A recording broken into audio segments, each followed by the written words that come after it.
अस्सलाम वालेकुम, welcome back my channel easy पकवान। कैसे हैं आप सब लोग। आज हम बनाएंगे वाइट सॉस पास्ता। ये है चाइनीज़ डिश। और अब हम क्योंकि पाकिस्तानी कौम है, इसमें थोड़ा सा हम अपना पाकिस्तानी फ्लेवर भी लाएंगे।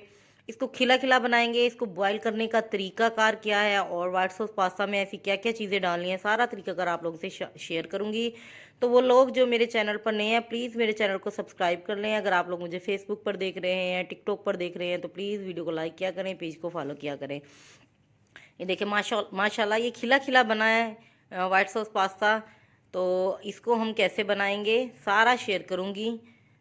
सबसे पहले यहाँ पर मैंने पानी लिया है। पानी को मैंने चूल्हे पर चढ़ा दिया है। जैसे ही ये गर्म होना शुरू हो जाए, इसमें बबल बनना शुरू हो जाए, तो उसके बाद हमने पास्ता इसके अंदर ऐड करना है। तो यहाँ पर 1 टेबल स्पून मैं इसमें नमक ऐड करूँगी।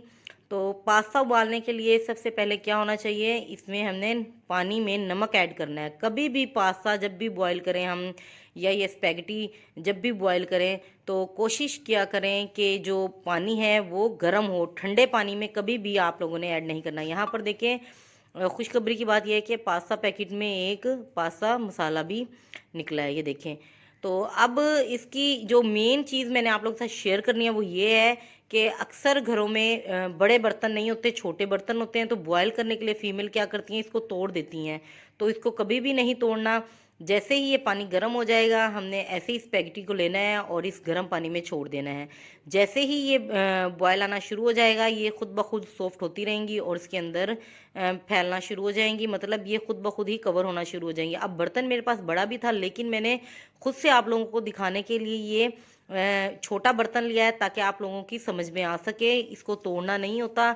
ये इसकी जो रेसिपी की जो मेन बात है वो यही है कि आप लोगों ने इसको तोड़ना नहीं है। इसको बॉईल करने का सबसे अच्छा तरीकाकार क्या है, ये देखें। अब जैसे ही ये मज़ीद पकना शुरू हो जाएंगे, ये खुद ब खुद इसके अंदर सॉफ्ट होती जाएंगी और सारे इसके अंदर, ये देखें, मुकम्मल तौर पर इसके अंदर बैठ जाएंगे, ये देखें।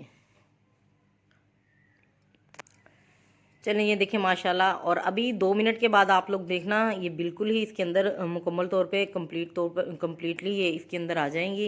ये देखिए माशाल्लाह, ये पूरी आ गई है। इसको तोड़ना कभी भी नहीं, गलती कभी भी नहीं करना, क्योंकि इसका जो फिर फ्लेवर आएगा, जो इसके खाने का मज़ा, वो ऐसे ही है। क्योंकि इसको हमने इतनी लंबाई के रुख बनाना है, इसको तोड़ना बिल्कुल भी नहीं है, ये देखें। अब इसको हमने 3 से 4 मिनट तक बॉईल करना है। अक्सर ऐसा होता है कि ये बहुत ज़्यादा टाइम भी ले लेती हैं, बहुत कम भी टाइम ले लेती हैं। बाज़ औक़ात ऐसा होता है कि ये 2 मिनट में भी अच्छे तरीके से गल जाती हैं। अब हम यहाँ पर हमने इसको मुकम्मल तौर पर नहीं गलाना, 90% हमने इसको गलाना है। क्योंकि 10% जो है, जब हम इसको अच्छे से कुक करेंगे तो 10% उसमें भी ये बन जाएंगी। पहले अगर हम इसको 100% तक गला लेंगे, तो होता ये है कि जब हम इसको मसाले में छोड़ेंगे तो बिल्कुल सॉफ्ट हो जाएंगे। अब दूसरी तरफ ये है कि एक कढ़ाई में मैंने यहाँ पर लिया है देसी घी। अगर आप लोगों के पास बटर है तो बटर यूज़ कर लें। यहाँ पर मैं फ्रेश देसी घी ले रही हूँ। और इसके बाद 1 टेबल स्पून यहाँ पर मैंने लहसुन और अदरक लेना है, कुटा हुआ, मतलब मोटा मोटा कुटा हुआ, दरदरा सा, ये देखें। इसका हमने पेस्ट नहीं लेना। अब क्या करना है, मैं ये चिकन में बनाऊंगी, तो मैंने इस वक्त चिकन को यहाँ पर फ्राई नहीं करना। मैं क्या करूँगी, हाफ़ प्याली में पानी लूँगी और उसमें 1 टेबल स्पून यहाँ पर ये मैंने आटा ऐड किया। अगर आप लोगों के पास कॉर्नफ्लोर है तो आप कॉर्नफ्लोर भी यूज़ कर सकते हैं, लेकिन मैंने ये घर में जो गंदम का आटा था वो यूज़ किया है। इसको 1 टेबल स्पून लेना है और इस ऑयल में हमने इसको डाल देना है। जैसे ही हम इसको डालेंगे, ये थिक और गाढ़ा होना शुरू हो जाएगा। अब चिकन हमने इसके अंदर डाल देना है, ये देखें। हमने चिकन को इसके अंदर पकाना है, कोई स्मेल नहीं आएगी, किसी भी किस्म की इसमें बदबू नहीं आएगी। चिकन अच्छे से इसके अंदर फ्राई होगा और बनेगा भी। अब यहाँ पर मैं इसके अंदर थोड़ा सा पानी ऐड करूँगी, क्योंकि जो आटा जब हम इसको इसमें ऐड करेंगे तो थोड़ा गाढ़ा हो जाएगा। उसके बाद यहाँ पर 1/2 टेबल स्पून काली मिर्च, 1/2 टेबल स्पून सफ़ेद मिर्च और 1 टेबल स्पून इसमें पास्ता और 1/2 टेबल स्पून इसमें मैंने नमक ऐड किया, ये देख सकते हैं आप लोग। तो पास्ते का जो मसाला वो मैंने इसलिए ऐड किया है, मैंने आप लोगों को पहले भी बताया, थोड़ा सा इसमें पाकिस्तानी फ्लेवर लाएंगे। क्योंकि जो चाइनीज़ खाने हैं, पाकिस्तानी लोग बहुत कम लोग हैं जो पाकिस्तानी चाइनीज़ खाने पसंद करते हैं।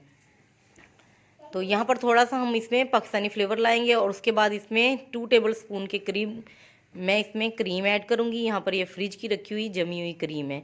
जैसे ही अच्छे से भुन जाएगी, और इस दौरान हम एक बार गोश्त भी देख सकते हैं हमारा गोश्त अच्छे से गला या नहीं, क्योंकि अभी हमने इसको अच्छे से भूनना है और इसमें फिर 1 कप हमने पानी डालने के बाद इसको कवर लगाकर हम 5 मिनट के लिए इसको पकने देंगे मीडियम टू स्लो फ्लेम पर, ताकि जो चिकन है हमारा अच्छे से गल जाए।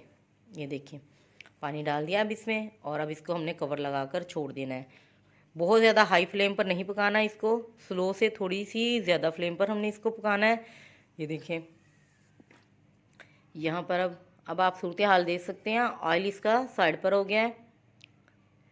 तो जब भी वाइट सॉस पास्ता या ये मैक्रोनी हम तैयार करेंगे या स्पैगेटी हम बनाएंगे, तो कोशिश क्या करें उसमें आप बटर या देसी घी का इस्तेमाल करें। ये देखिए माशाल्लाह अब हमारा जो चिकन है वो अच्छे से सॉफ्ट हो गया है, गल चुका है। ये देखें अब यहाँ पर ये देखिए माशाल्लाह ये तैयार हो गई है, क्योंकि भून हमने इसको पहले ही लिया था। अब दूसरी चीज़ क्या है, हमने जो स्पैगेटी बॉयल की थी उसके ऊपर एक बार ठंडा पानी हम लोगों ने ज़रूर है डालना है, ताकि वो आपस में जुड़े नहीं। जब कभी भी स्पैगेटी बॉयल करने के बाद उसको साइड पर निकालते हैं स्ट्रेनर में, तो उसके ऊपर एक बार ठंडा पानी ज़रूर निकाल देना है, रूम टेम्परेचर वाला पानी है तो वो। अब यहाँ पर ये देखिए 10 मिनट हो गए हैं इसको बॉयल हुए, और देखिए किस तरह खिली खिली है। और तीसरी चीज़ ये कि आप लोगों ने इसमें जो गलतियां हैं वो ये है कि तीसरी ये गलती कभी भी नहीं करनी कि मैक्रोनी साइड पर रखी और मसाले को मैक्रोनी में डालना है। नहीं, ऐसा नहीं करना। आप लोगों ने मसाले के अंदर मैक्रोनी को ऐड करना है। जैसे अब ये मैंने मसाला तैयार कर लिया था तो इसके अंदर अब मैक्रोनी ऐड किया है। तीसरी बात ये कि ये जो चम्मच मैं यूज़ कर रही हूँ इससे आप लोगों ने मैक्रोनी को नहीं पकाना, ये सिर्फ मैं आप लोगों को दिखा रही हूँ। हमने इससे पकाना है इसको। ये देखिए जो ये चिमटी होती है जिसे हम पराठे वगैरह तैयार करते हैं, इससे ये कभी भी टूटेंगी नहीं और अच्छे से ये देखिए मिक्स होंगी। ऐसे पकड़ना आप लोगों ने और उसको ऐसे अच्छे से मिक्स करना है। इसी से आप लोगों ने इसको सर्व करना है और इसी से आप लोगों ने इसको पकाना है। ये देखिए मसाले में ये स्पैगेटी डालने के बाद आप लोगों ने इस चम्मच का इस्तेमाल करना है। तो इसको स्पैगेटी भी कहते हैं, इसको मैक्रोनी भी कहते हैं, इसको वाइट सॉस पास्ता भी कहते हैं, कुछ भी कह सकते हैं, लेकिन ज़्यादातर इसको वाइट सॉस पास्ता ही कहते हैं। ये देखिए पाकिस्तानी फ्लेवर मैं ला रही हूँ, इसमें सब धनिया ऐड करूँगी और सब्ज़ मिर्चें भी ऐड करूँगी। सब्ज़ मिर्चें मैं सबसे लास्ट में ऐड करूँगी जब हम इसको सर्व करेंगे, थोड़ा सा फ्लेवर आएगा। तो इसमें 3 चीज़ें मसाले हैं वो 3 चीज़ें ऐड होंगी। इसमें ब्लैक पेपर, वाइट पेपर और नमक, बस ये 3 चीज़ें ही ऐड होगी वाइट सॉस पास्ता में। इसको कवर लगाएंगे 2 मिनट के लिए और उसके बाद देखिए माशाल्लाह कितनी खूबसूरत इसकी लुक आई है और कितनी ज़बरदस्त ये तैयार हुई है। तो देखिए मुंह में भी पानी आ रहा है और आप यकीन करें इसका टेस्ट बहुत अच्छा आया है, क्योंकि जो हमने इसमें बटर का और जो इसमें हमने क्रीम का इस्तेमाल किया ना, बहुत ही ज़बरदस्त। और चिकन की तो फिर क्या ही बात है। ये देखिए अब इसको डिश आउट करेंगे तो इस तरीके से हमने ये जो ग्रीन मिर्चें हैं, सब्ज़ मिर्चें हैं, हरी मिर्चें, उनको कटिंग करना है। ये देखिए आप थोड़ा सा कोन टाइप में। तो आज की ये मेरी रेसिपी अगर आप लोगों को अच्छी लगी तो प्लीज़ इसको लाइक कीजिएगा, शेयर कीजिएगा अपने प्यारे प्यारे दोस्तों में, मुझे अच्छे अच्छे कमेंट्स दीजिएगा, दुआओं में याद रखिएगा। अल्लाह ताला आपके और हमारे खानों में इसी तरह बरकत डाले रखें। तब तक के लिए अल्लाह हाफिज़।